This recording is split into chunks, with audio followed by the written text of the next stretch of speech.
What's up, Potato Monster fans out there, and welcome to our League of Legends Top 5 plays, where everyday players have their extraordinary plays showcased for the world to see. From wombo combos to game-changing teleports, this episode is sure to leave you amazed, so sit tight and don't touch that browser as we begin with an explosive teamfight from Rive Thunderbolt on Pantheon. With the gold extremely close, red team looks to use their teamfight synergy to make a play and win the game off it. Pantheon positions in the fog of war and starts his ultimate as Malphite pulls the trigger and goes in, followed by the man drop, wild growth, and chain of corruption to AoE them down. Just like that, blue team exists no more, and because of the location of the teamfight, Pantheon and friends can take it to the Nexus and become victorious. Let's dial back just a bit to rewatch that engage and the wombo combo that follows.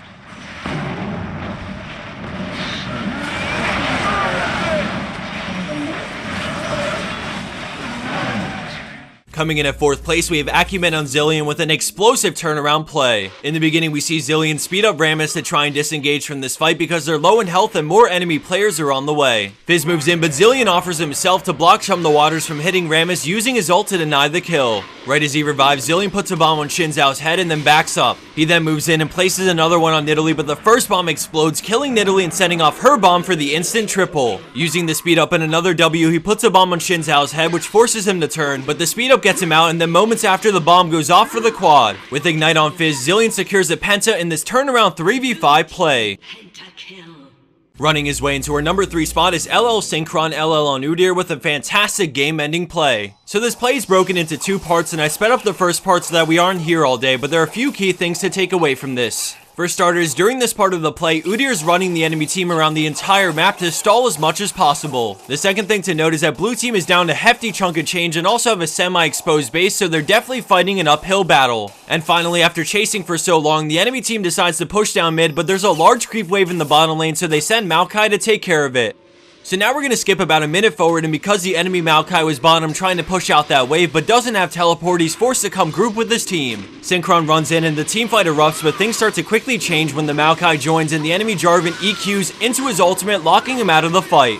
Now that he's a non-factor, Udyr pieces out away from the fight and sees the opening to teleport to the creep wave in the bottom lane, which is now in the enemy base. Despite coming out ahead in kills, all of blue team is low in health, so they have to back off, but at this point, Udyr is sitting on the Nexus towers and the enemy red team have no one nearby to defend. By the time Lucian and Maokai realize they've tunnel visioned too hard, it's pretty late, but they make their way into the jungle and start heading back to stop Udyr. With every hit on the Nexus, Synchron feels his inner Trick 2G coursing through his veins as he works down the Nexus to win the game for his team.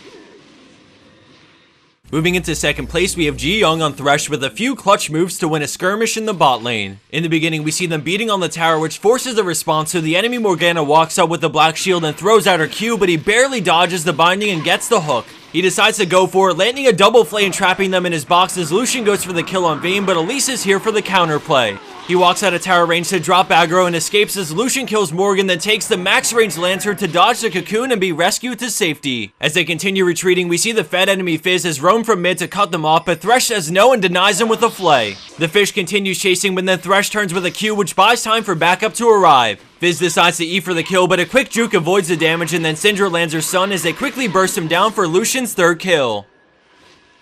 And for our number 1 pro play for this week, we have Haxorus on the newest champion to enter Summoner's Rift, Azir. We start this play in the top lane as the enemy Vayne shreds through Warwick, but Azir has now arrived through River to fight with his team. He slows down Thresh with his Q, but then he gets boxed in, so he decides to pop up another soldier and DPS down Thresh, using his Q to zone them away from the fight. Now in a 2v3, he backs off, but when Vayne tumbles forward, he punishes with a flash ult for the kill. He Qs again and commands the soldiers to attack, but more goes down, and then Fiora flashes to close the gap. He collapses his minions and then E's as he gets a kill on Fiora and immediately pops Zanya's. As soon as he gets out, he spawns another soldier and moves them to completely cut off any escape options Thresh might have as he picks up the triple from afar. With only one enemy player remaining, he decides to tank through the damage with Barrier, which forces Lee Sin to back off. With the final W and Q, he moves him to Lee Sin and finishes him off because he was greedy and kept in range to try and land the Sonic Wave.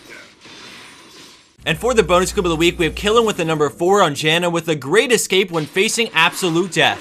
As this plays on, I wanted to give a shout out to Summoners Con for doing something great for our community. For those who don't know, Summoners Con is taking place on November 1st in LA, and they're bringing in special guests like Team Curse, Team Dignitas, Sky, and many more. Although we personally can't make it this year, I wanted to spotlight this because it's the first ever dedicated convention for League of Legends, and it's definitely going to be an amazing experience for any League fan. I absolutely love seeing stuff like this arise within our community because it brings so many passionate people together under one roof, and they're all there for the game we love, so I think it deserves everyone's support. I'll drop a link in the description box so you can check it out, and as a final announcement, our stream is live at the time of this video's release. We're giving away some awesome HyperX mouse pads in between games, so head over to twitch.tv/PotatoMonster right now and come join in on the fun. Thanks for watching, everyone. I hope you enjoyed, and I'll see you back here soon for our next League of Legends video.